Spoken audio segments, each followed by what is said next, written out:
Welcome, young grasshoppers, ninjas, and ninjets, to today's special episode. As always, I'm your host, Justin Archer, and this is the Optimize Self Show that's all about helping you rediscover your health, upgrade your fitness, and optimize your wellness, all while having fun, kicking ass through lifestyle design. Thank you for joining me today. I'm so excited to have you. But before we begin, I would like to quickly recite the number one most important truth that we subscribe to here on the show, and that is the human body is a stimulus response organism that responds to stimulus 24/7 without prejudice. So it's what you do the majority of the time that matters the most, not your best intentions. That said, for the next hour or so, I invite you to keep an open mind, put down what I lightheartedly refer to as your single factor focused monocle, like the Monopoly guy wears, or I guess the peanut guy, and instead put on your multi-pronged diversified approach goggles. Simply put, instead of being focused in on one or two things, zoom out and try to look at your overall lifestyle and all the variables that factor into your overall well-being, i.e. take a more holistic approach. All right, so if you're ready for that, let's get started. But actually, I'm going to totally undermine myself right there I just want to take a moment and give a little a warning, a disclaimer, and a preface. All right. So warning, this episode will most certainly include some curse words, not to be crude, but more so for emotional emphasis. So if there are any children nearby, have them put on some earmuffs or just put their hands over their ears or something. There's not going to be too many, so don't worry, but there may be a few thrown in there here and there just because I get very passionate about these topics. And I do believe the occasional curse word dropped in for emotional emphasis really helps people. It makes things stand out in people's mind. No one ever, walking down the street, if someone says cat or fire hydrant or something, no one ever turns. But if someone, okay, fair warning, earmuffs for children. If someone says, fuck, you turn around on the street, you're like, who said that? So I think you get my point. I should also warn you that for parts of today's show, I will be reading from a script so as to stay on topic and try to deliver this, or I should say these, since there's plural, multiple of them, very important messages to you as succinctly as possible. But from time to time, and this has already happened in just the first few minutes of today's show, I will be going off script and be completely winging it, as they say. You can't see, but I'm doing bunny air quotes here, since some of these ideals that I'm going to be sharing with you today, they're not completely solidified. All right. So please bear with me and just enjoy the ride as my passenger. Also, if you can't already tell, my voice isn't at 100%. I'm just getting over temporarily losing my voice. It's coming back. So sorry if my voice sounds weird, or maybe it's just because of my ears, it sounds weird to me, and maybe it sounds normal to you. I don't know. But anyways, apologies. Last but certainly not least, although at the beginning of today's show it may sound like all doom and gloom, there is definitely hope, optimism, and solutions that you can take away from today's show. So make sure to stick with me all the way through the end, because there's some really great stuff, like I said, that can be taken away from today's episode. All right. So with all that said and done, let's get started. So if you haven't already seen the title of today's show, well, here it is. We fucked up. You, me, we, and by we, I mean health professionals. All of us, though, we all screwed the pooch in terms of addressing the sad state of society's health. We've been focusing on the wrong things in the wrong order, by which I mean, out of sequence and priority. We've just been going about things all wrong in terms of society's health, fitness, and wellness. But let me reassure you that being wrong is one of the greatest things we as humans can experience. It allows us to see the world through the eyes of a child and experience our environment as well as ourselves in new and fascinating ways, open to all kinds of wonderful possibilities.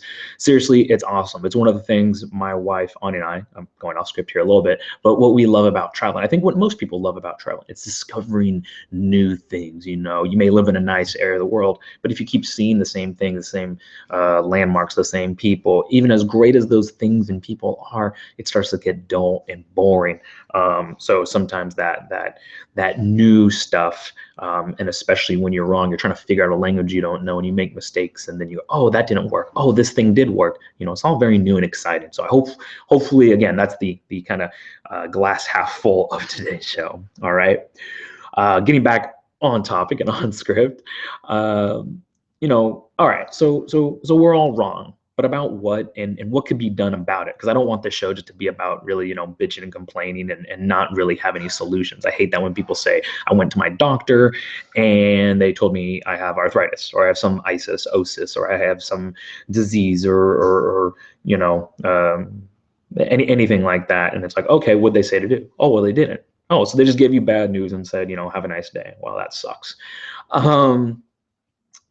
Well, we're not going to do that here on today's show. I'm not going to leave you high and dry. I'm going to actually give you some solutions, some things that you can start to implement in your life today. But before we begin, I think it's important to point out something that Albert Einstein said. We all know Albert Einstein, good guy. And he said, we can't solve problems with the same kind of thinking we used when we created them. And I'm sure you're probably familiar, with this quote. So when trying to solve problems, I always recommend people to, number one, be open to new ways of thinking. Number two, dive in and do your own homework. Number three, be willing to look past conventional thinking for clues and alternative points of view. And last but not least, number four, don't be afraid to go back and start at the beginning and see where it leads you. And you know what? That is precisely what I did. And what this process has led me to discover is that most people in the world are apathetic and or ignorant about their health. And those that do care and know don't consistently do what's required to get the kind of results they're after, that they desire to achieve their goals.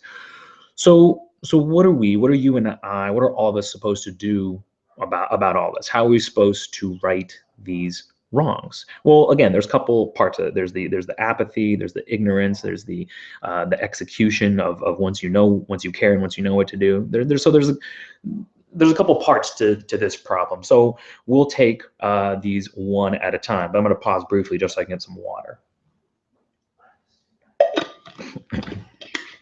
Okay. So first off, let's tackle the problem of apathy. Let's face it, most people simply don't give a shit about their health beyond simply wanting to avoid illness, injury, and death, and wanting to look good naked, of course. Now, these things in and of themselves, they are important. They are. But society has set the health bar so low that most people consider themselves to be healthy if they're not currently sick, injured, and or dying. But being healthy is not simply the absence of pain or disease, it's the absence of limitations. But in all fairness to the masses, it's not really their fault. We as health professionals, including myself as a whole, we haven't been able to effectively convey to them why they should care. We inundate people with facts and figures that we think will incentivize people into caring and taking action. But I think that's prematurely throwing science at a mental/emotional, i.e., psychological problem. A more effective approach, I believe, now after kind of going through this and thinking it over and looking at it from different points of view and new perspective, is to ask someone, to get them to care, what motivates and or inspires you? What brings purpose to your life and takes primacy above all else? What do you love and or makes you happy? What compels you to consistently strive to be your best, take action, and do what needs to be done to make the kind of progress you want, even when you don't feel like doing it? Simply put, what is your why? And this could be different from person to person. Perhaps it's your kids, your friends, your family, your job, career, business, or maybe it's a passion, a hobby, a sport. But whatever the case might be, whatever the reason for wanting to be able to perform at your very best, i.e. be healthy, that's why you should care. That should be reason. not just simply because this magazine said you should look this way and feel this way and have these biomarkers. Again, not to say those are not important, but I don't think they're a compelling enough reason to make you care that deeply about health, like people do about their children or about sports and hobbies and passions and their businesses and things like that. So the question or questions I pose to you, what is your why? What is the one thing that will make you care about your health above and beyond simply not wanting to be sick, injured, and or dying? What in your life takes precedence over a six pack? And I'm really interested to hear answers. So if you would send them to me, well, you can actually leave them in the comment section below if you're watching this on YouTube, or you can email me your answers at justin@optimizeself.ninja. All right. So now that we've covered apathy, let's address the ignorance issue. All right. Again, this is more of a health, fitness, wellness industry problem than anything else. And that is due to the overwhelming amount of misinformation, marketing, and social memes that the public gets subjected to on a daily basis, like water blasting out a fire hose at people. Seriously, it's ridiculous the amount of noise and bullshit that people have to wade through every day to try and sift out solutions to their problems.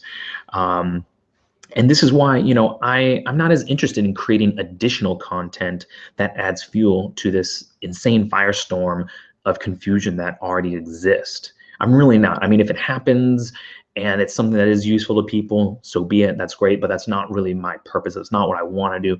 Instead, I would much rather curate, communicate, and empower people with the tools and knowledge necessary to tackle, or at the very least, take a stab at their own health problems.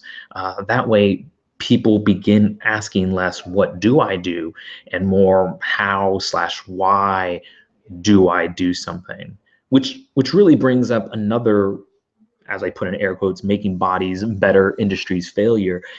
And that is weaning people off what I like to refer to as the advice nipple.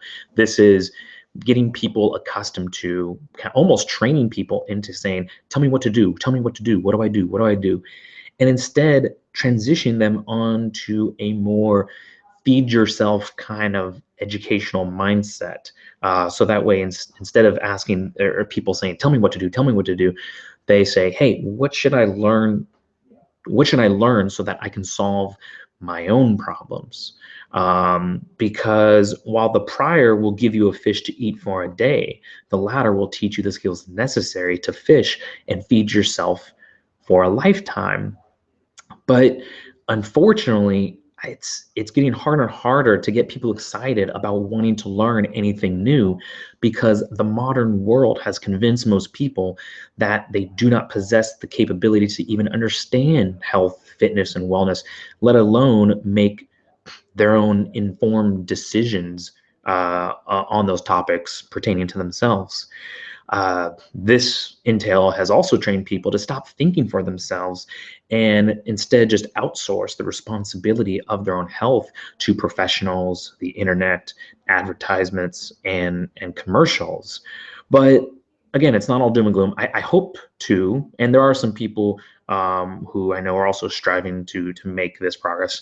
I hope to overcome this apprehensiveness towards education, self-improvement, and personal responsibility by delivering a refreshing, edutaining, yes, that's educational and entertaining mixed together, edutaining, it's a real word, look it up, and sometimes satirical perspective on many of the health issues we as a species face today. But I cannot emphasize this enough, and that is healthcare must start with personal responsibility. And I truly believe that any disclaimer that suggests otherwise does a great disservice. I always tell people, whether it's a product, some type of health professional, if they say their one thing will solve all your problems without you having to have any without you having to actively participate in whatever that thing is, that is a big red flag that they are a snake oil salesman and you should run the other way as fast as possible. All right. Moving on, I think something that we all need to work on is our mindset. How you think determines what and how you do anything. But unfortunately, how, what, and the way most people think about their health, their fitness, their wellness, it's wrong. Not because I want to make sure I'm clear here, not because anybody I think is stupid, but what the conclusions they're coming to, it's based on false pretenses, assumptions, misinformation, marketing, and social memes. So again, it's not, I think, the end user's fault for believing XYZ that really, and I won't say 100% is wrong, but more often than not, definitely way more than 50%, probably closer to 80% is wrong, is because they're basing the decisions off either uninformed decisions, uninformed or misinformed decisions are being made, basically. So, something I always tell people to keep in mind is to regularly ask yourself, what if everything you thought you knew about blank, we can say health, fitness, wellness, chronic pain, arthritis, fill in anything there. What if it was wrong? And this is something I've talked about in the past, and I'm going off script here for a little bit, but I think it's important, is I think it's a mark of an intelligent mind, an advanced mind, to regularly test even things that you believe to be true. Because if they are true, they're going to hold up to scrutiny, whether it be your own or someone else's. And if not, then that's a chance for you to be either completely wrong and totally go back to the drawing board and rethink it, or to be partially wrong and then improve on what you believed you thought you already knew. And that's room for you to make progress. I always tell people the thing you definitely don't want is to be right about everything and not be getting the results you want. That is like hell on earth. Because if you know you're doing everything right and you're giving it your all your best effort, and you're still not getting results, oh my gosh, like I said, that literally sounds like hell. I don't even want to go to that dark of a place, but I'm just thinking to myself, I'm like, I would want to check out. That would just be terrible. So no, there's also another famous quote, I forget who said it, but it's like, when you think you've tried everything, just remember you haven't. And so look for the ways that you could be wrong about something. It's good to be wrong, because then there's something else you can do that can be improved upon. Anyways, getting back to on topic and script here. I told you I may go off a little bit, but let me grab some water and we'll talk about the problem of execution, of actually applying, of implementing in your day-to-day life what you've learned, or what you think you know, or what you learn in the future. All right, let me grab some water.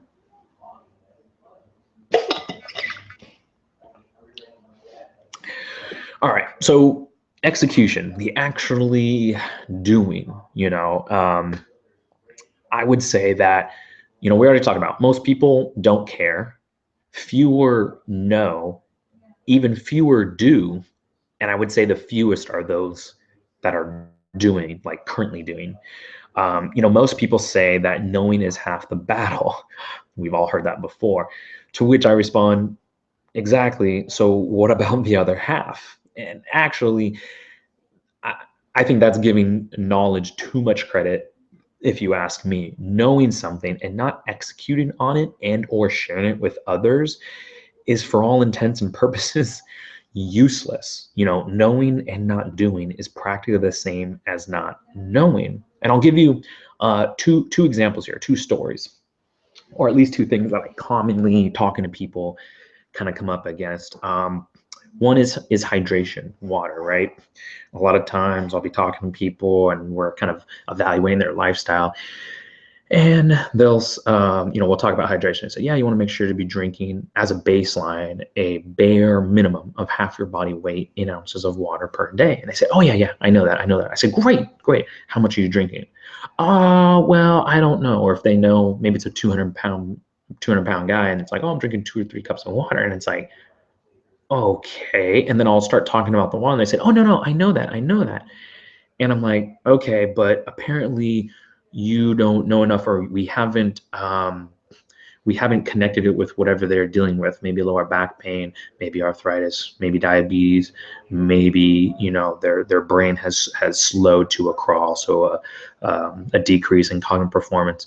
We haven't connected. We haven't made it important enough, because yes, they may know that they should be drinking half their body weight in ounce of water per day, but if they don't, knowing it is not going to improve your body. I always joke with people, you can have the water in the water bottle, you can carry it around all day, and you can know that drinking half your body weight in ounces of water per day is good for you, but unless the water actually goes into your mouth and you swallow it, and that adds up to half your body weight in ounces per water per day or more, that knowing it doesn't mean jack shit. It really, I mean, you can say it's 10%, I guess, of the equation, but your body doesn't care that it's like, oh, I know that thing. It only cares about what you do. So that's one example.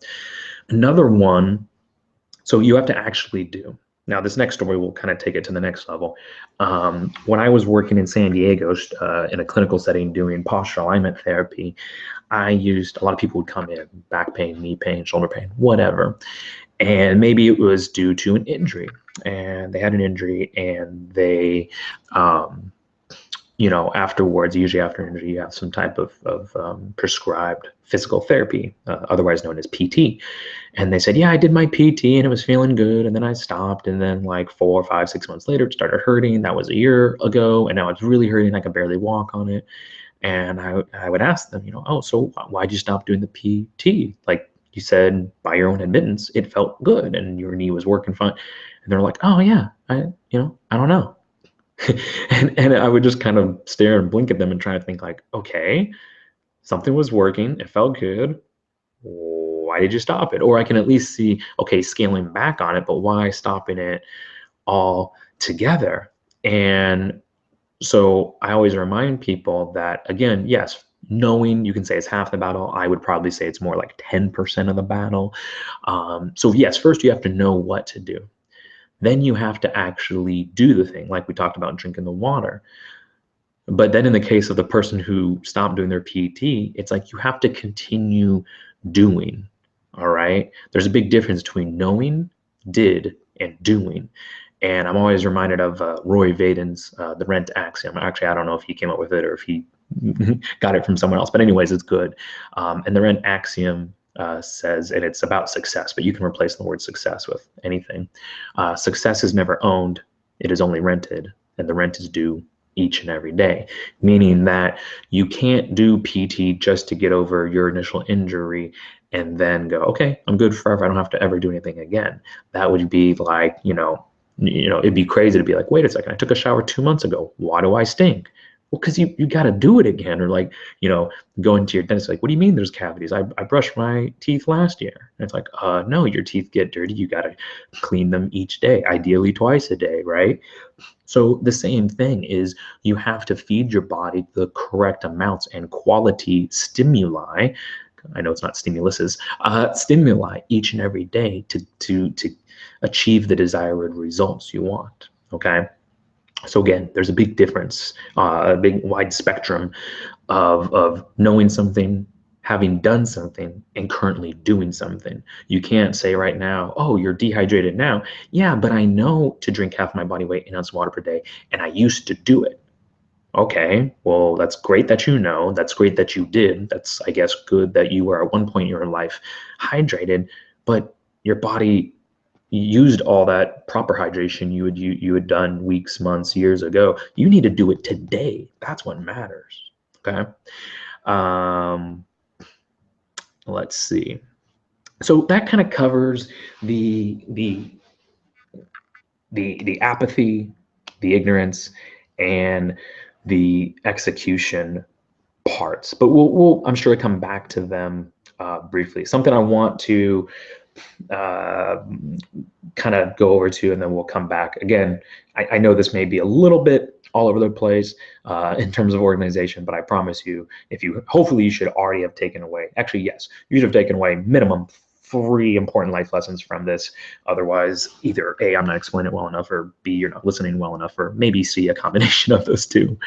But now I want to talk about something called breaking out of or escaping the unhealthy rat race. Now, most people, when they hear rat race, they think of life and finances and things like that.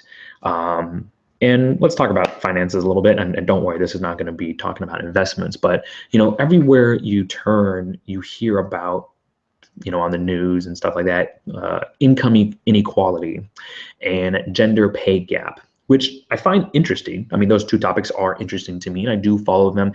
But the reason actually I find them interesting and what I want to talk about today is because of how the media and thus society has completely glazed over the fact that there's a quickly growing problem of health inequality, otherwise known as a health gap. Simply put, the healthy keep getting healthier and the unhealthy keeps getting unhealthier.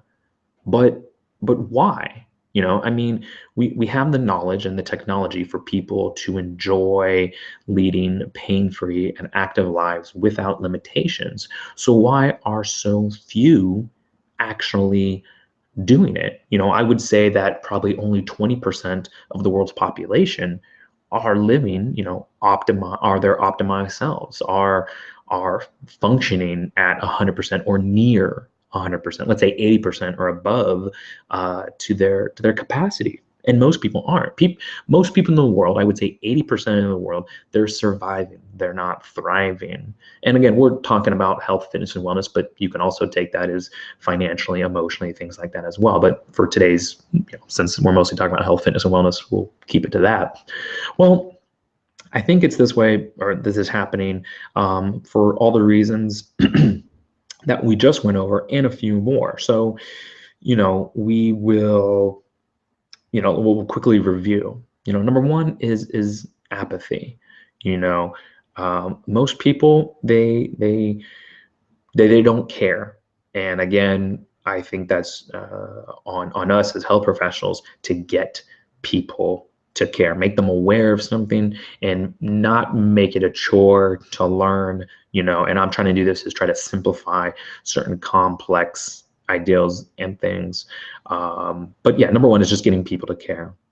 Number two is ignorance. Most people just don't know, or what about health, fitness, and wellness, or what they do know is wrong. Again, not because they're stupid, but because most of the health, fitness, and wellness info out there, I've said time and time again, is made up of misinformation, marketing, and social memes. It's not usually science and experience, the two things that really matter. Number three would be execution. Most people, even if they care about their health, even if they know what they should be doing and assuming that thing is the right thing, most people don't do. And of course, if you don't apply what you're not going to achieve your goals. Then moving on. This is kind of those first three, the apathy, the ignorance, and execution.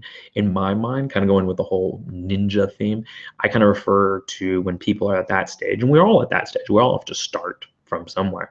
I kind of refer to as young grasshoppers.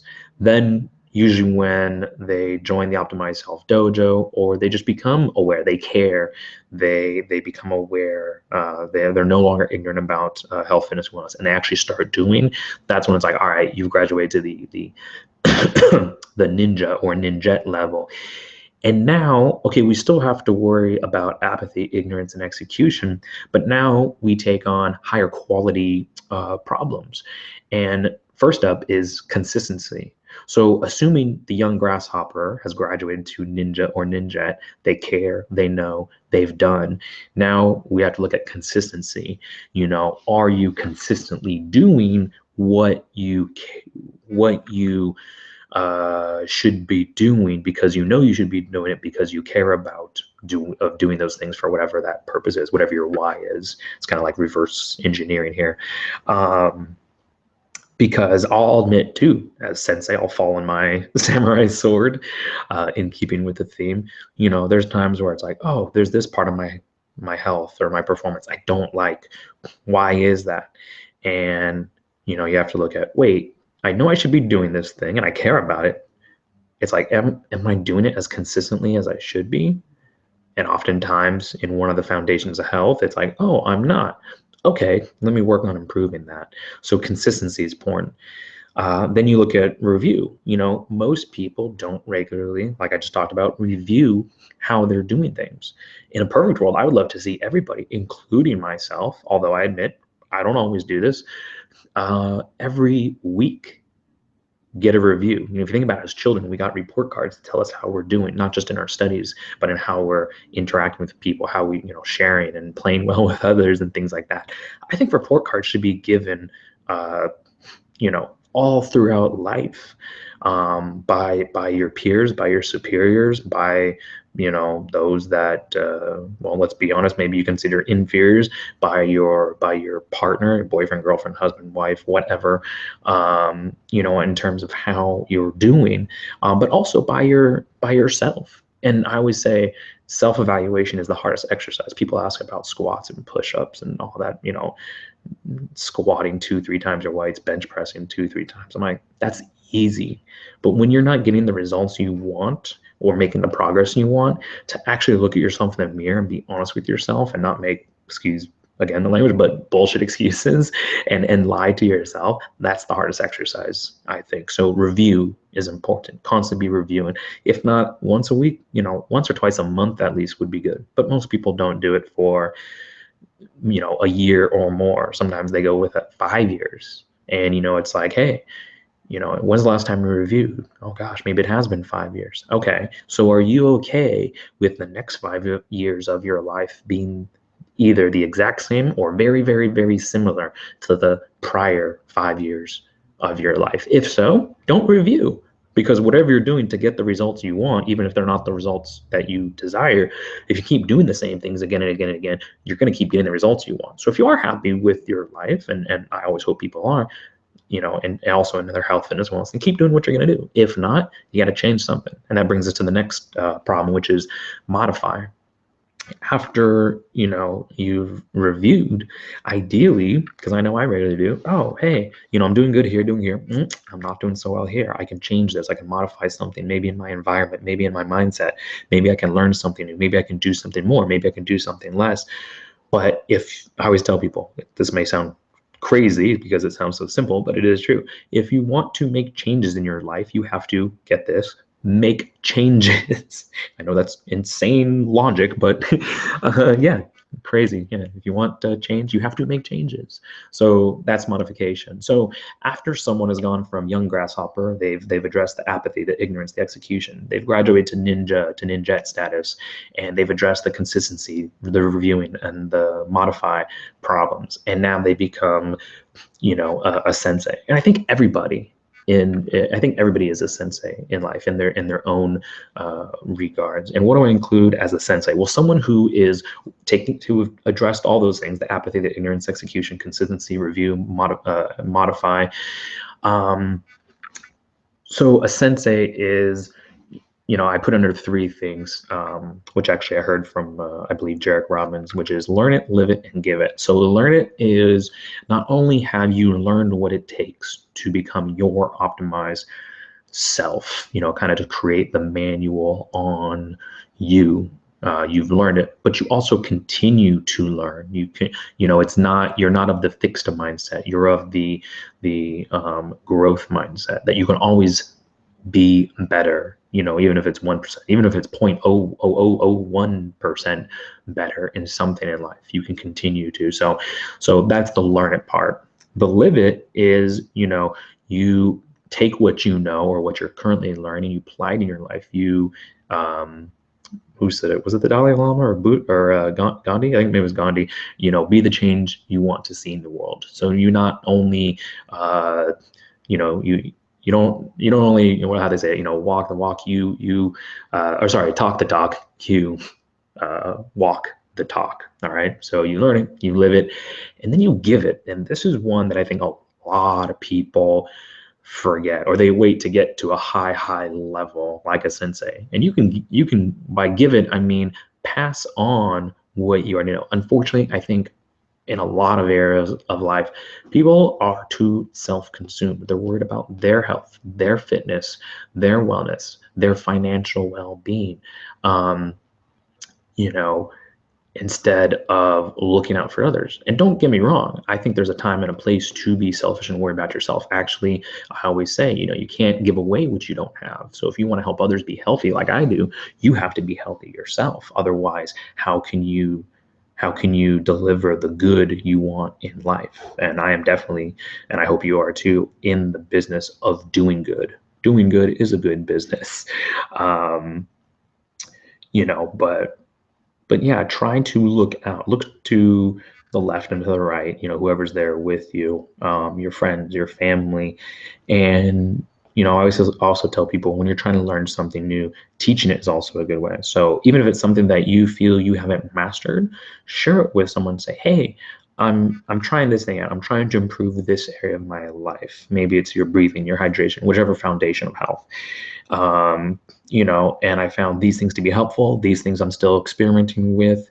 What do you think? Start that conversation, share that knowledge, share your experience, whether good or bad, with them, so others can benefit from it. Don't be self. And I'm not saying probably people are doing this consciously. I don't think anybody is mean-hearted and doing this on purpose. But don't be selfish and hoard the knowledge and the gift that you have to share with people to yourself. Share it with others. So that's the give it part. All right. So in a nutshell, that's how I think that we as a society, and I understand people are already doing some of these things. People always start at different levels. I know like people like to think of equality, but let's be honest, people are not equal. People would come into the optimized self system at different levels. Maybe someone's better at more optimal sleep than someone else, but someone else is more optimal in their exercise than someone else, and that's fine. I always tell people, being better than someone in something does not make you superior. I always find it funny that we as a society love sports, right? And if you think about it, no one's feelings really get hurt when some player dunks on another player, makes a point. Like things are not equal in sports. Some people are stronger, some people are taller, some people have more of a skill for something else. And I'm looking at my notes and I'm like, I'm going off topic here, but I'll try to keep this quick. Things are not even, and if they were, if every sports game ended in a tie, I don't think people would watch sports. It'd be very, very boring. And again, just because you're better at one area of life, maybe you're smarter, maybe you're fitter, maybe you're more creative than someone else, that's fine. And also I don't think people should be shamed. There's things that I'm totally fine saying, hey, I'm better than like 80 or even 90% of people in the world. And that's not, I don't think, being arrogant or narcissistic. That's self-esteem. And self-esteem is good. That some people might say, I would even say, hey, yeah, this thing I'm good at. And, I pity most people who would even try to come up against me in this area. But then there's others going, you know what, here's my weak spots. Acknowledging that and going, hey, who's someone else who's better at this than me, and try to improve on that. So main takeaway message is being better than someone or worse than someone at a particular thing does not make you superior or inferior to that person. As people, yes, we should look to one another as equals, but that doesn't mean that we are equal in everything, and that's okay. So let me grab some water and we will move on, kind of get back on back on the script here. Okay, so now I want to address some things that I feel that I have done wrong that I'm going to try to rectify.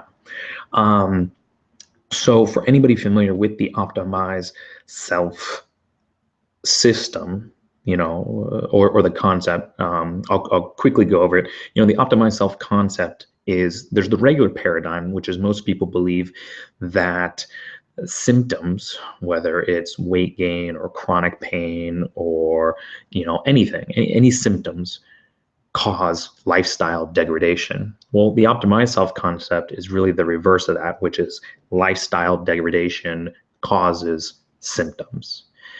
The optimized self system is really based on that first truth that we went over at the beginning of the show. And if you don't recall what it is, I'll quickly repeat it. And it's that the human body is a stimulus response organism that's responding to stimulus constantly, 24/7, without prejudice. So it's what you do the majority of the time that matters the most, not your best intentions. And again, like I said, not everything is created equal.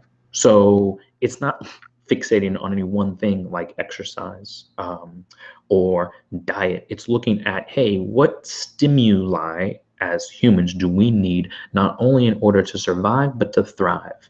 Well, I would list them in this priority as from most important to least important: breathing, hydration, sleep, nutrition, stress, movement, and exercise. Think of it kind of in a pyramid type shape with breathing at the bottom, then hydration, and so on and so forth, to exercise at the top.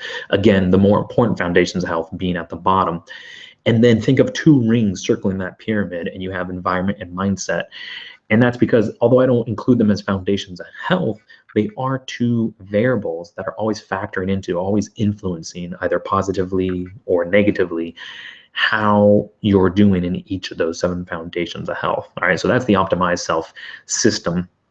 And when I was putting this together inside the Optimized Self Dojo and the Optimized Self Arsenal, I created modules on each of the foundations of health. One for breathing, hydration, sleep, nutrition, stress, movement. Did I say stress, movement, and exercise? So one for each of them. And I did that. And now looking back, and I did put, I'm going to be working on ones, and I have been, for optimizing your mindset and environment. And now, in hindsight, I look back and go, you know what? I should have created the optimizing your mindset and environment modules before creating any of the modules for optimizing the foundations of your health, because your environment and mindset, they're what influence how you go about optimizing the 7 foundations of health.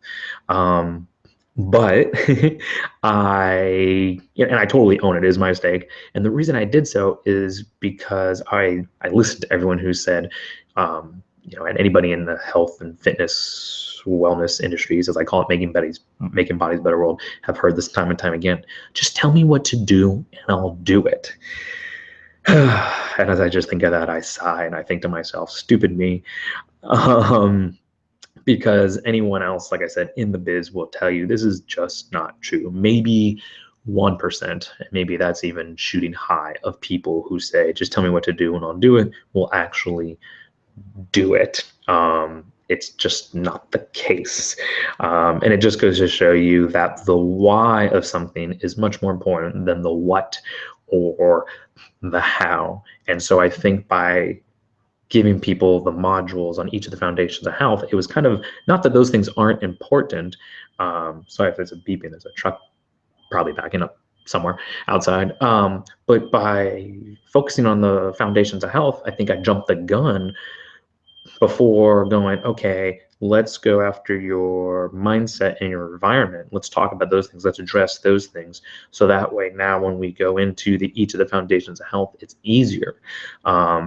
Because again, I can understand someone coming to me with lower back pain and going, okay, yeah, give me some exercise to do for my back pain. And I go, yeah, definitely.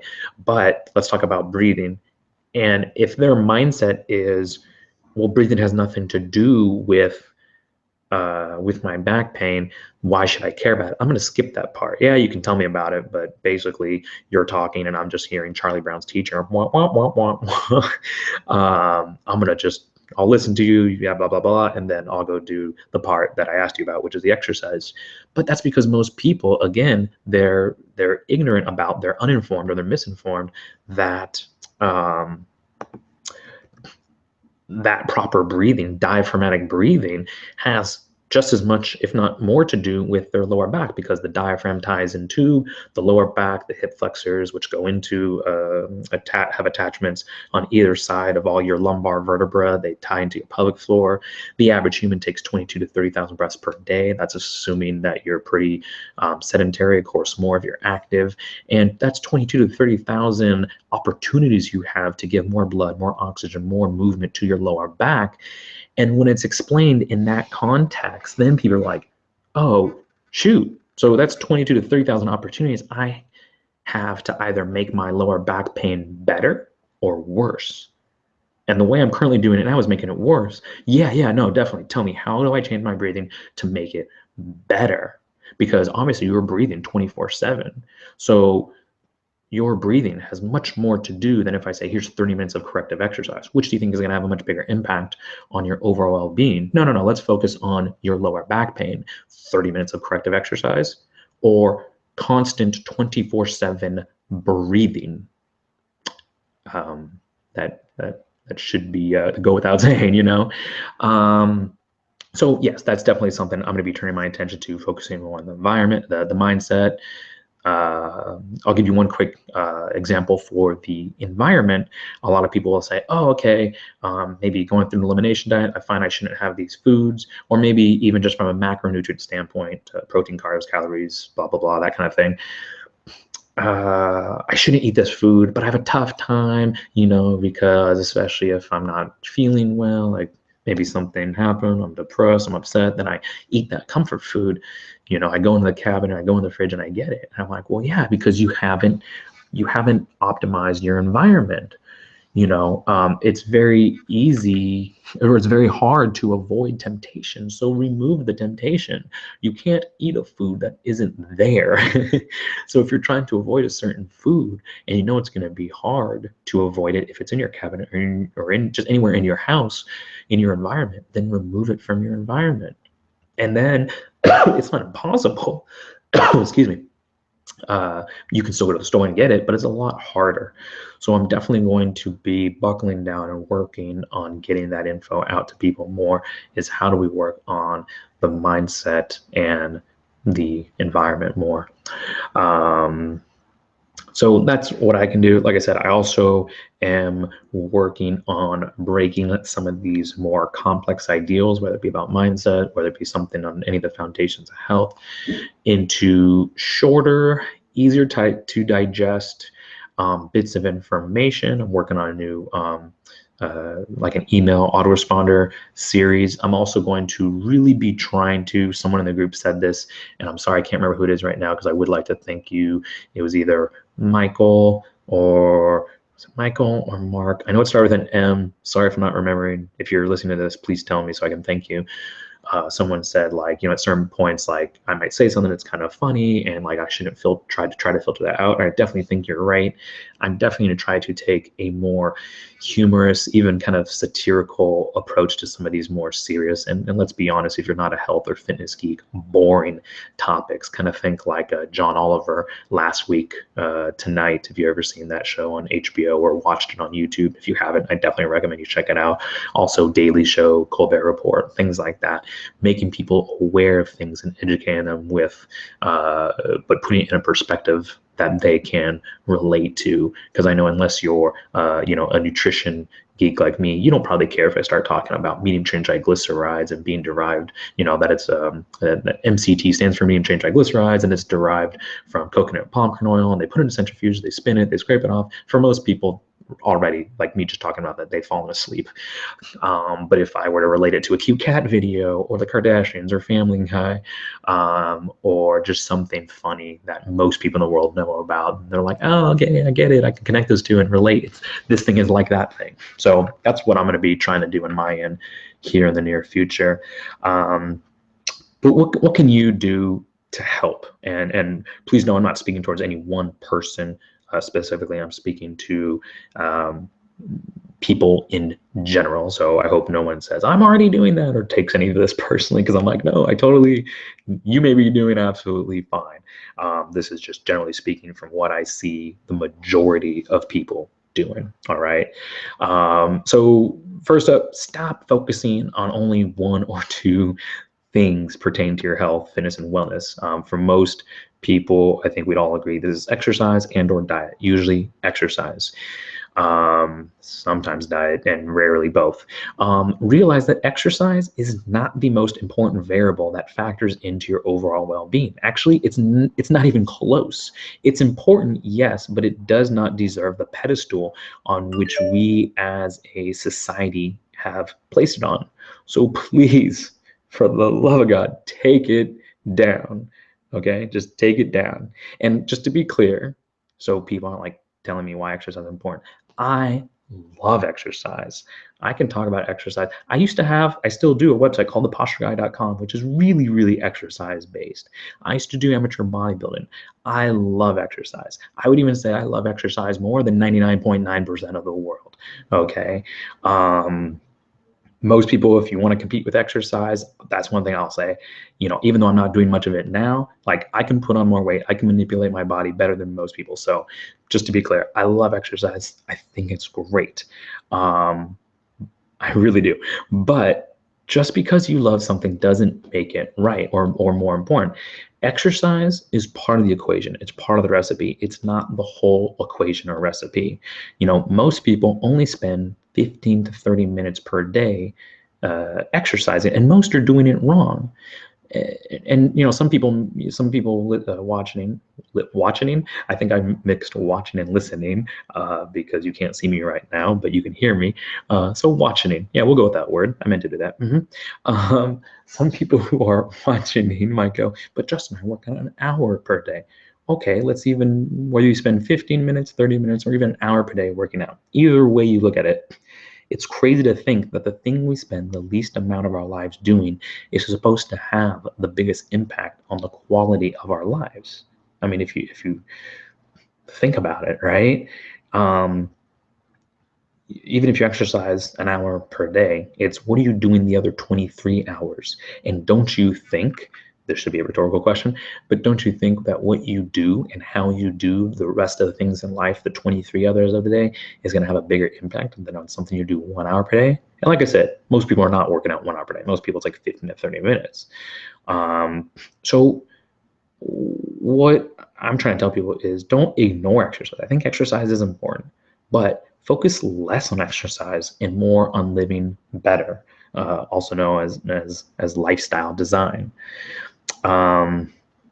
Next thing you can do, I always tell people it's a sad and unfortunate truth, but the average person will not take action and therefore will never achieve their goals. So for those of you, and you know who you are, again, I don't want to pick on anybody, but this is a truth in life. Okay, let's be honest. There's some people that are always accumulating new and exciting facts about health and fitness, and they'll tell everybody, this and that. But don't just stop there of accumulating these new exciting facts in this research paper, in this article. Actually use them and apply them to your everyday life. Because again, like we talked about earlier, knowing and not doing is practically the same as not knowing. Or at the very least, I would like people to take action, but at the very least, pass it on to someone who will take action with that information that you found. At least do your fellow humans some good and share what you found and know. Also, actively participate in your healthcare by stepping into the ring with me and interacting more. You can start by simply leaving a comment below on this video on YouTube and or replying to the email I sent you with a link to this video. Answer the questions I posed to you earlier about what your why is and all that.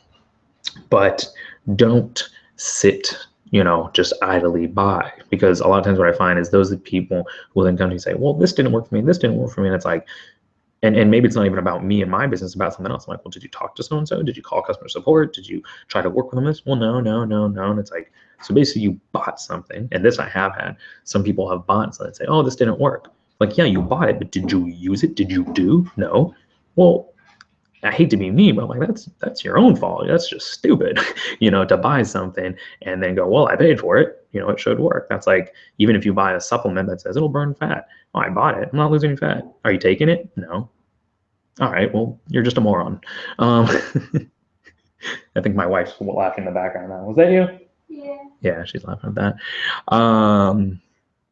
Okay. And this other one, I'm not trying to be a dick, but you need to start asking better questions. We all do, because I sincerely believe that the quality of your life is determined by the quality of the questions you ask yourself and others.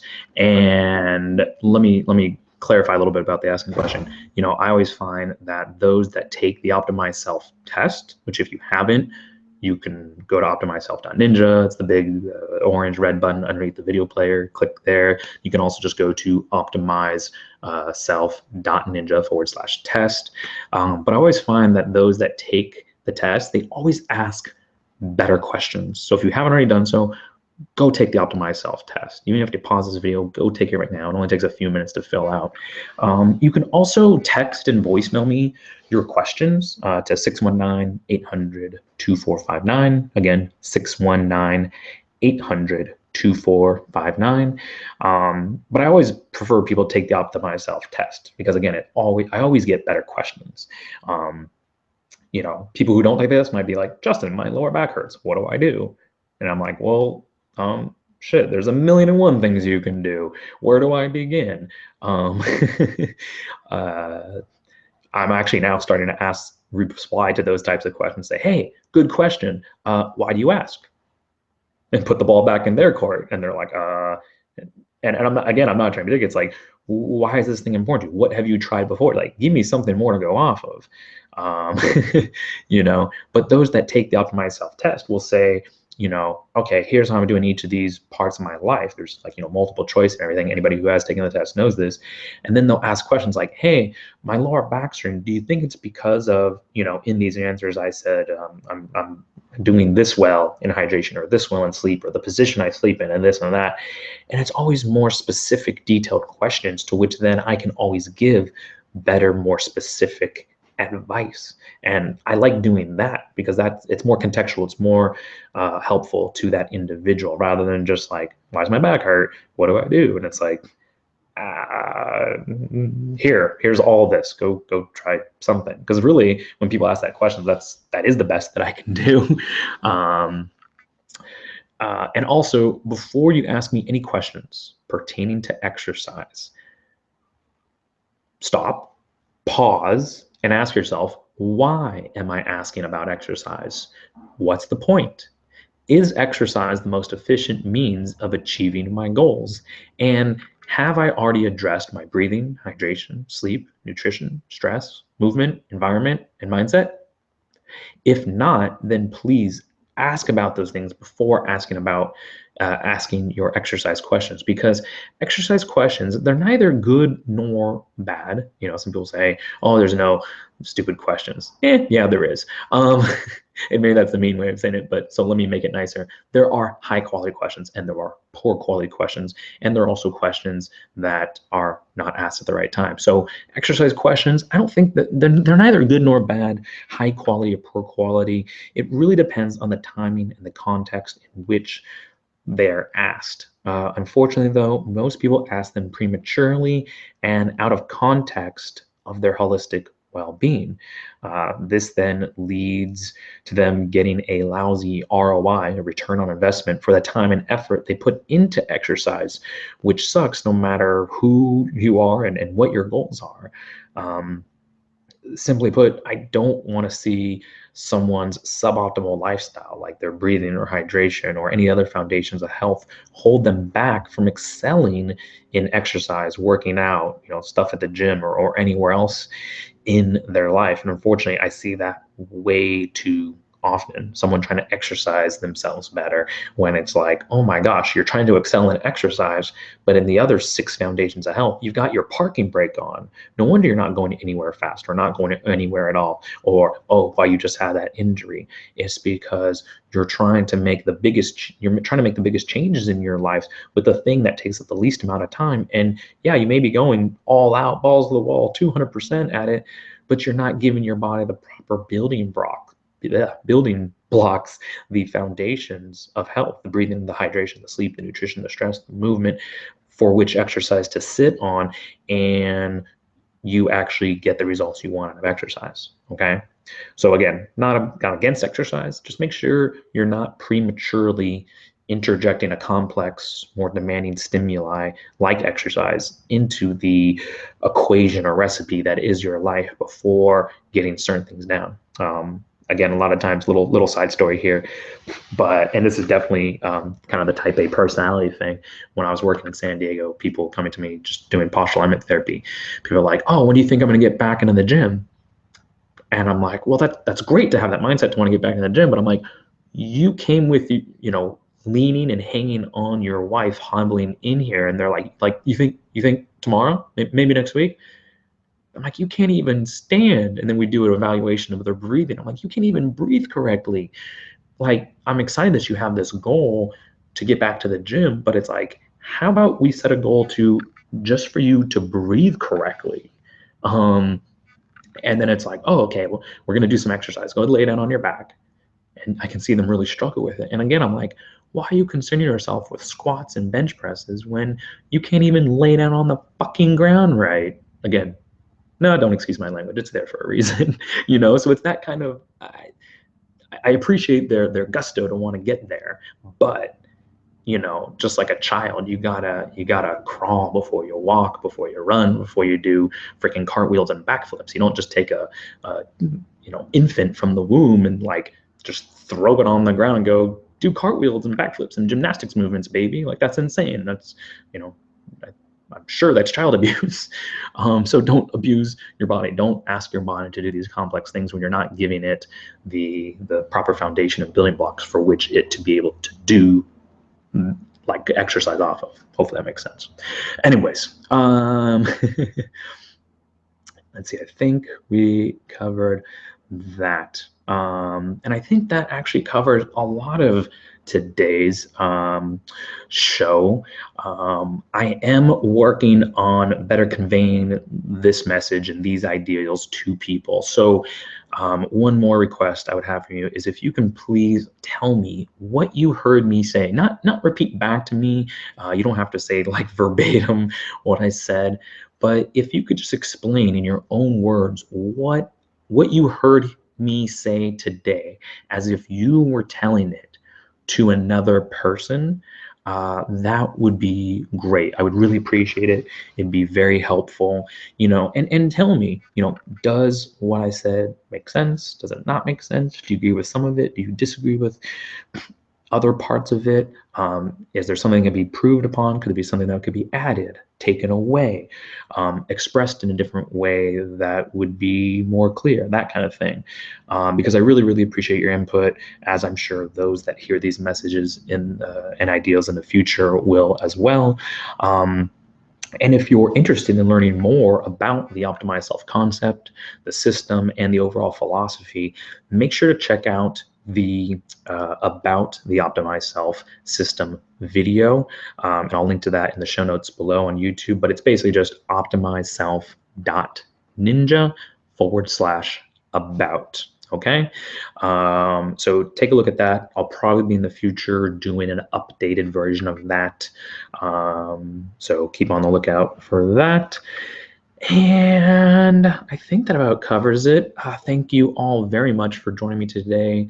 If you found the topics that we spoke about on this video helpful, please make sure to like, share, and subscribe over on YouTube. And if you would like to join me and my fellow ninjas and ninjettes inside the Optimized Self Dojo, you can do so by clicking on the Join the Dojo link in the description below, or by simply going to optimizeself.ninja and reserving a membership for yourself. Thank you guys once again for joining me. You're awesome. I love you, and I look forward to seeing you inside the next video. Until then, take care and be a good human.